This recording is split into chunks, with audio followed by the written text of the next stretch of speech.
अस्सलाम वालेकुम dear students. उम्मीद है आप सब खैरियत से होंगे। आज हम एम्प्लॉय ट्रेनिंग एंड डेवलपमेंट के 8th चैप्टर को स्टार्ट करने जा रहे हैं।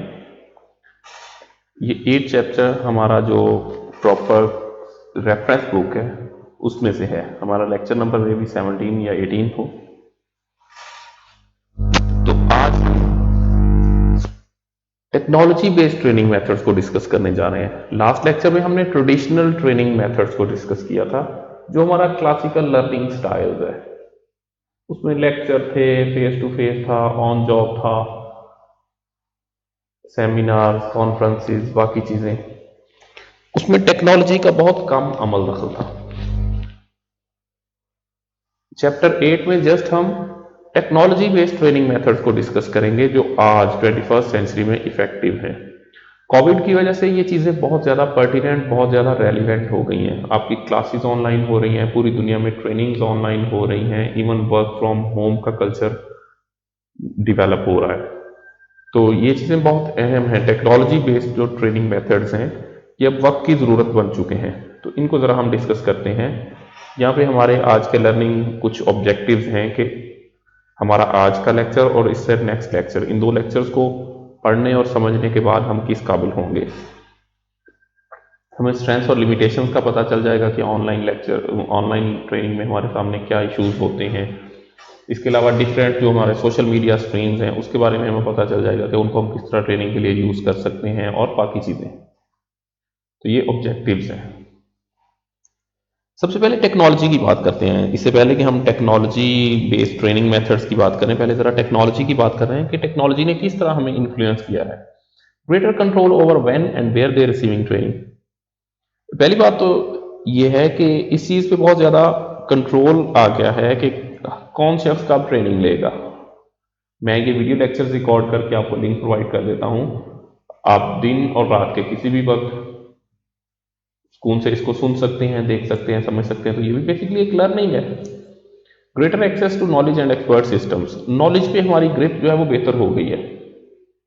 पहले हमें जब पेपर बेस्ड काम करना पड़ता था तो वहाँ पे हमें हमारे सामने कुछ चैलेंज थे। हमें लाइब्रेरी में जाना है या ट्रेनर के पास फिजिकली जाना होता था, लेकिन अब वर्चुअली चीज़ें अवेलेबल हैं। Virtual reality and simulations make training real. Technology की वजह से जो सिमुलेशंस हम रन करते हैं या वर्चुअल रियलिटी के जरिए जो काम कराए जाते हैं वो नॉर्मली यूजर्स को बिल्कुल रियल नजर आते हैं।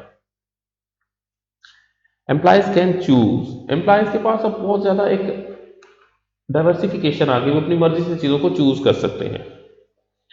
Administration conducted electronically. एडमिनिस्ट्रेशन के मामला, जो मैनेजमेंट इंफॉर्मेशन सिस्टम्स हैं किसी भी ऑर्गेनाइजेशन में, वो अब इलेक्ट्रॉनिक बेस्ड हैं। Training accomplishment can be easily monitored. Training देना तो आईटी बेस्ड हो चुका है, ट्रेनिंग की मॉनिटरिंग और ट्रेनिंग की अकॉम्प्लिशमेंट के हमने क्या सीखा है, ये चीज़ें भी बड़ी आसानी से हम आईटी के जरिए कर सकते हैं। Training can be easily deliver to trainings. Training की डिलीवरी बहुत आसान हो गई है, ट्रेनिंग की अकॉम्प्लिशमेंट बहुत आसान हो गई है। तो ओवरऑल टेक्नोलॉजी ने हमें बहुत ज़्यादा डीपली इन्फ्लुएंस किया है। तो जिस तरह हमारे ट्रेडिशनल कुछ ट्रेनिंग मेथड्स थे, इसी तरह हमारे टेक्नोलॉजी बेस्ड भी कुछ ट्रेनिंग मेथड्स हैं। इनको हम वन बाय वन डिस्कस करेंगे। इसमें हमारे पास ई लर्निंग है, मोबाइल लर्निंग है, blended, then distance learning. Social media के जरिए हम किस तरह कर सकते हैं, blogs, discussion boards, MOOCs, adaptive trainings, ये सारे के सारे हम वन बाय वन डिस्कस करेंगे। टेक्नोलॉजी और फैसिलिटीज, जो टेक्नोलॉजी फैसिलिटेट्स कोलैबोरेशन बेसिकली। तो टेक्नोलॉजी जो है ये ओवरऑल हमें कोलैबोरेशन में आसानी प्रोवाइड करती है। लेकिन कोई भी ऑर्गेनाइजेशन है वो 100% टेक्नोलॉजी बेस्ड तो नहीं चल सकती। डेफिनेटली कुछ ना कुछ तो इन पर्सन हमारी कोलैबोरेशन होनी होती हैं, कुछ ऑफिस होते हैं, कहीं पे ट्रेनिंग रियल लाइफ में करानी होती है, कहीं पे टेक्नोलॉजी बेस्ड। तो एसिंक्रोनस या सिंक्रोनस का क्या कॉन्सेप्ट है।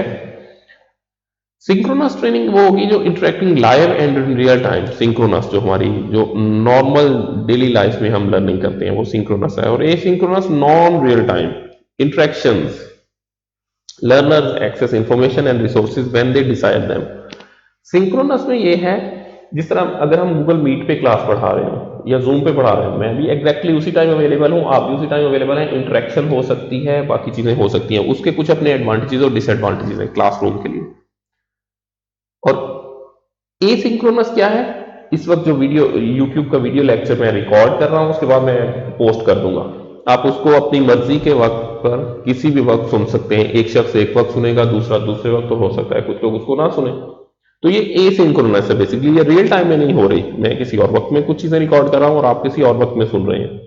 इसमें इंटरेक्शन नहीं होती, लेकिन इसमें क्लैरिटी बहुत ज्यादा होती है। इसमें इन्वायरमेंट हमारे कंट्रोल में होता है। What is dynamic learning? Greater interaction, learners and content, trainers and other learners। तो डायनामिक में हमारे सामने हमारा इंटरेक्शन बहुत क्लियर होता है, हम बड़ा क्लियरली कम्युनिकेट कर पाते हैं। Trainer serving more as resources and coaches. जो हमारे ट्रेनर्स हैं वो बेसिकली रिसोर्सेज और कोचेस की तरह पे काम कर रहे हैं। बेसिकली हाउ कैन आई से, these all these slides are very much self-explanatory. So I don't think I should go into deep details। One by one her line बड़ी सेल्फ एक्सप्लेनेटरी और बड़ी इजी टू अंडरस्टैंड है। Experts and resources become a part of the learning environment. More training via social media. Social media के साथ अब हम आप देखते हैं यूनिवर्सिटी के हर डिपार्टमेंट के सोशल मीडिया पे, फेसबुक पे पेजेस हैं, उनके जरिए हम लर्निंग दे रहे हैं। तो आहिस्ता आहिस्ता दुनिया सोशल मीडिया की तरफ जा रही है। तो ऑनलाइन लर्निंग के क्या फीचर्स हैं? कंटेंट सबसे पहली चीज। कंटेंट में include text, video, graphic, sound, जो भी चीज जो एक्चुअली डिलीवर की जानी है, जिसके जरिए लर्निंग करवाई जानी है। Collaboration and sharing. Collaboration and sharing can help री इन्फोर्स कॉन्टेंट। ओवरऑल जो हमारी कोलैबोरेशन है, एक तो कंटेंट जो पढ़ाया जाना है और दूसरा किस तरीके से हमारा आपस का राब्ता जो है, उससे हमारी बेहतर लर्निंग होती है। लिंक टू रिसोर्सेज, फिर हम आपको कुछ रिसोर्सेज के लिंक्स प्रोवाइड कर देते हैं। समटाइम लेक्चर के साथ आपको कुछ लिंक्स अवेलेबल होते हैं जिनके जरिए आप देख सकते हैं बाकी चीजें जो उसके रेलिवेंट या पर्टिनेंट होती हैं। Then come learner control, what, when, how and with whom they learn. Learners जो हैं वो ओवरऑल देख सकते हैं वो किस तरह ये चीजें सारी लर्न कर सकते हैं। डिलीवरी, डिलीवरी के मैकेनिज्म क्या है? इंटरनेट के जरिए हो सकती है, इंट्रानेट के जरिए हो सकती है, डिस्टेंस लर्निंग हो सकती है, या सीडी रोम के जरिए आप सीडीज राइट करके सबको एक एक दे सकते हैं। तो ये सारे ओवरऑल डिस्टेंस लर्निंग में या ऑनलाइन लर्निंग के मुख्तलिफ मैकेनिज्म्स हैं। और इसकी एडमिनिस्ट्रेशन कैसे होगी? Online administration of enrolment, monitoring and training progress. Training के लिए जो एनरोलमेंट होगी वो भी ऑनलाइन होगी, उसकी जो बाद में एडमिनिस्ट्रेशन होगी, उसको हम चेकिंग जो होगा वो सारा ऑनलाइन होगा। इफेक्टिवनेस पे जरा बात करते हैं। Online is more effective than face to face for declarative knowledge. अब डेक्लरेटिव नॉलेज क्या है? जिसमें आपने चीजों को बताना होता है, डिक्लेयर करना होता है, उसमें ज्यादा डिस्क्रिप्टिव साइड होती है। Online and classroom are equally effective for procedural knowledge. कुछ चीजें ऐसी होती है जिनमें आपने कुछ प्रोसीजर करके दिखाना होता है। आपकी केमिस्ट्री की लैब्स के अंदर कुछ प्रोसीजर्स होते हैं, उनके कुछ एक्सपेरिमेंट्स होते हैं। जब तक वो एक्सपेरिमेंट्स आपको करके नहीं दिखाए जाएंगे, थ्योरी पढ़ने से हम बेहतर तौर पे नहीं समझ सकेंगे। और इसी तरह अगर एक डॉक्टर वो एमबीबीएस कर रहा है, उसको सर्जरी बेशक वो ऑनलाइन जितनी भी वीडियोस देख ले, जब तक उसके खुद कराई नहीं जाएगी उसके सामने खड़े होकर, तो वो उस पर ग्रिप, उस पर कमांड नहीं हासिल कर सकेगा। तो यहाँ पे ऑनलाइन और क्लासरूम दोनों इफेक्टिव है। Learners are equally satisfied with online and classroom instruction. तो लर्नर्स जो है वो दोनों से सेटिस्फाई हो सकते हैं। Online is better than classroom when there is learner control, practice and feedback. अगर ऑनलाइन में लर्नर के पास बहुत एक्सपर्टीज है, उसको पता है कि वीडियो कैसे रिकॉर्ड करनी है, उसको पता है कि बाकी कंटेंट्स पे किस तरह मैंने ग्रिप रखनी है, किस तरह मैं वीडियो को एडिट कर सकता हूँ, साउंड इफेक्ट्स, बहुत सारी चीजें। तो ये अगर सारी कुछ उसके कंट्रोल में है, तब ऑनलाइन बहुत बेहतर परफॉर्म कर सकता है। इसके अलावा लॉन्ग कोर्सेज जो हर 2 माह बाद, हर 6 माह बाद कोर्सेज कराए जाने हैं, उनके लिए ऑनलाइन बहुत बेहतर है। इसके अलावा अगर मेथड सेम रखने हैं, हमेशा से एक ही तरह के मेथड्स यूज होने हैं, तब भी ऑनलाइन बेहतर है। Trainings who benefit most are those who devote more time. Yes, ये शायद ऑनलाइन में भी, क्लासरूम में भी, दुनिया के हर काम में जो बंदा जिस काम को जितना ज्यादा वक्त देता है, उतना ही उसके जरिए वो बेहतर आउटपुट दे पाता है, उतना ही उसको बेहतर कंट्रोल कर पाता है। Online learning is not effective for learners with low technology self efficacy. जो लोग खुद अपनी जात पे कंट्रोल नहीं रखते उनके लिए ऑनलाइन जो है वो इफेक्टिव नहीं होती। जैसे वो सिस्टम पे लॉग इन होंगे, वो यूट्यूब पे जाएंगे, गए थे यार थोड़े म्यूजिक सुनते हैं, अभी लेक्चर का टाइम है, बाद में देख लेंगे, तो ओके। तो जिनका सेल्फ कंट्रोल नहीं है, सेल्फ एफिकेसी नहीं है, वो ज्यादा बेहतर इस पे काम नहीं कर पाते। देन नीड्स असेसमेंट, हमने नीड को भी असेस करना होता है कि भाई क्या इस ऑर्गेनाइजेशन में ऑनलाइन लर्निंग कामयाब हो भी सकती है या नहीं, जरूरत भी है या नहीं। Evaluate if the organization has the technological infrastructure to deliver training, provide learning resources and offer technical support. अब एक यूनिवर्सिटी है, उसके अंदर प्रोजेक्टर्स इंस्टॉल्ड ही नहीं है, साउंड सिस्टम नहीं है, तो वहां पे कैसे आप एलएमएस या बाकी चीजों के जरिए पढ़ाई करा सकते हैं। तो जब तक ऑर्गेनाइजेशन रेडी नहीं है, ऑर्गेनाइजेशन की नीड को हमने देखना होता है, जब तक ऑर्गेनाइजेशन रेडी नहीं है तब तक हम उसको बेहतर तौर पे नहीं कर पाते। Assess if trainees possess the skills for online learning, आपके जो ट्रेनीज हैं जिनको आपने ट्रेनिंग, उनको सिस्टम यूज करना नहीं आता, लैपटॉप यूज करना नहीं आता, उनको सेल फोन यूज करना नहीं आता, और आप उनको ऑनलाइन ट्रेनिंग देनी स्टार्ट कर दें, तब भी आप इस पर कामयाब नहीं हो सकते। ये दोनों चीजें हैं। उससे अगला स्टेप लर्निंग एनवायरनमेंट क्रिएट करना है। टेक्नोलॉजी भी है, लोग टेक्नोलॉजी को यूज भी कर सकते हैं, लेकिन इसके बावजूद भी एक लर्निंग एनवायरनमेंट को क्रिएट करना होता है। इंक्लूड विजुअल्स एंड टेक्स्ट, जो वीडियोस या जो ग्राफिक्स देखनी है उसकी तैयारी, कॉम्प्लेक्स विजुअल्स विद ऑडियो और text rather than by both. तो जो कॉम्प्लेक्स विजुअल्स हैं उनके लिए ऑडियो के जरिए हमने उसको बताना है या टेक्स्ट के जरिए, लेकिन दोनों के जरिए नहीं। अगर दोनों होंगे तो लोग ना तो पढ़ेंगे और ना सुनेंगे, या तो सिर्फ उन्हें सुनना पड़े, पढ़ना ना पड़े, या सिर्फ उनको पढ़ना पड़े, सुनना ना पड़े। इनमें से एक होना चाहिए। Omit extraneous visuals, words and sound, वो ऐसी चीजें जो मिसलीडिंग है, जिनका उससे लिंक नहीं है, उसको ओमिट कर दिया जाए। Not like these slides for this text. Just a joke.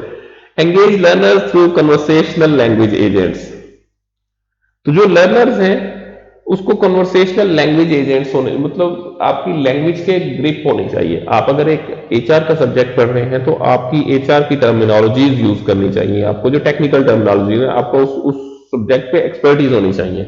Explain की concept prior to full instruction, कोई भी बड़ा टॉपिक जब हम स्टार्ट करने जाते हैं तो उससे पहले हम की कॉन्सेप्ट को स्टडी करते हैं, जो की टर्मिनोलॉजीज हमने उसके अंदर यूज करनी है, तो इनको हम वन बाय वन डिस्कस करते हैं। इसके अलावा कुछ लर्निंग एनवायरनमेंट की सेल्फ एक्सप्लेनेटरी चीजें हैं जो अगर ट्रेनिंग कराई जानी हो तो उससे पहले हमने मेक श्योर करनी होती हैं। Learner control, do not allow trainings to control the amount of feedback they receive. जो ट्रेनिंग्स हैं उनको ये चीज अलाउ नहीं होनी चाहिए कि वो कितना feedback, the amount of feedback they receive, कि वो कितना फीडबैक रिसीव कर सके। ट्रेनिंग्स के पास इस चीज का कंट्रोल या इस चीज की ऑथराइजेशन नहीं होनी चाहिए। Provide practice repeatedly using different high Fidelity examples. High Fidelity किसको कहते हैं? जो जो हमारा वर्क सैंपल के बिल्कुल साथ एग्जैक्टली अलाइंड हो। तो बार बार हम उनको वो प्रैक्टिसेस कराएं, जो कुछ हम पढ़ा रहे हैं बार बार उसके साथ हम उनको प्रैक्टिस कराएं। आपकी असाइनमेंट्स कराने का क्या मकसद होता है? ताकि जो कुछ हम कर रहे हैं उसको प्रैक्टिकली रिपीट कराया जाए और आपको उस पर हैंड्स ऑन एक्सपीरियंस हो। Allow trainings to control the sequence to receive instruction but not to skip. एक सीक्वेंस होना चाहिए। आप सीक्वेंस देखें, आपने एचआरएम का सब्जेक्ट पढ़ा, फिर उसके बाद आप एचआरएम की स्पेशलाइजेशन का सब्जेक्ट पढ़ रहे हैं, और स्पेशलाइजेशन के अंदर भी सारे के सारे जो टॉपिक्स हैं वो एक तरतीब के साथ आ रहे हैं, तो स्किप करने की चांस नहीं होना चाहिए ट्रेनिंग्स के पास। प्रॉम्प्ट सेल्फ रेगुलेशन, उनको सेल्फ रेगुलेशन पे उनको प्रॉम्प्ट करना चाहिए कि आप खुद को रेगुलेट करें, वक्त पे क्लासेस लें, वक्त पे फीडबैक जमा कराएं। उसके बाद टाइम एंड स्पेस कैसा होना चाहिए? Ensure employees are given time and space for online learning. Of course उनको टाइम देना चाहिए, स्पेस होनी चाहिए, उनके पास नेसेसरी इक्विपमेंट्स होने चाहिए। Managers give employees time in their schedules for training and employees need to schedule training time away from distraction. तो manager को भी ट्रेनिंग के टाइम और स्पेस में उनको कोऑपरेट करना चाहिए।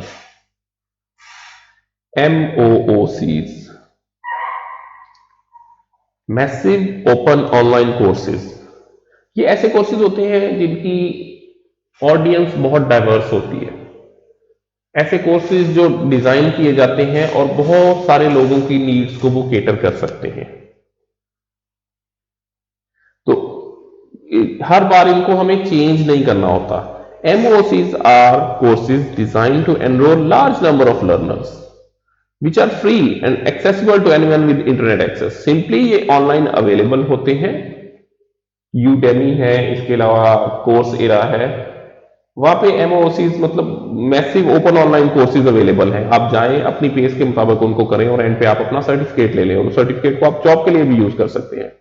मोर companies are working with MOC providers to design custom courses. इसके अलावा जो ओपन कोर्सेज हैं, बहुत सारी फर्म्स उसके अलावा अपनी पसंद के कोर्सेज भी उनसे डिजाइन करवा सकती हैं।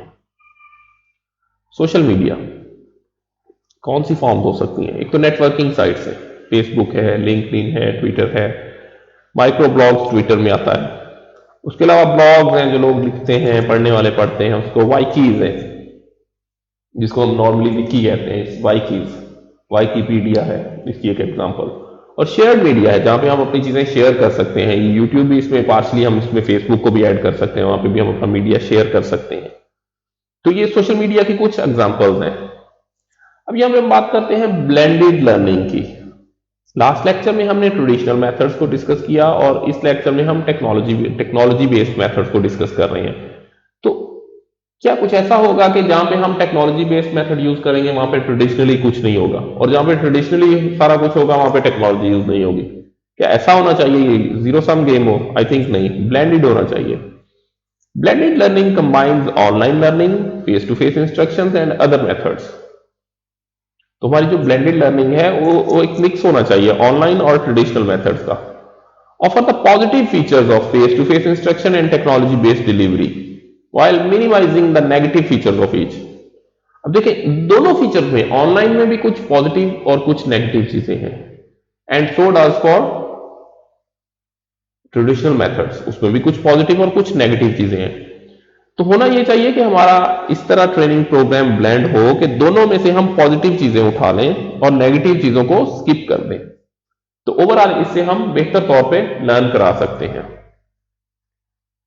ब्लेंडेड लर्निंग में होता क्या है? Provides increase learner control. Learners जो होते हैं उनको ज्यादा कंट्रोल प्रोवाइड किया जाता है। अलाउ फॉर सेल्फ डायरेक्टेडनेस, वो खुद अपनी मर्जी से चीजों को, अपनी मर्जी से उसकी पेस तय कर सकते हैं। आज हमने कितना पढ़ना है, ऑफ कोर्स कोर्स तो कंप्लीट करना होता है, ट्रेनिंग का जितना भी कंटेंट होता है उसको क्लियर करना होता है, लेकिन खुद वो ओवरऑल उसको खुद मैनेज कर सकते हैं।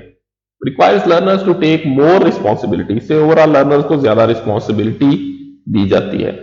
Better for teaching declarative knowledge और इन्फॉर्मेशन, हमने पहले बात की कि डेक्लरेटिव नॉलेज कुछ होते हैं जिनमें थ्योरी हम ज्यादा पढ़ते हैं, तो वहां पे ये टेक्निक बेहतर रहती है। In comparison pure technology based,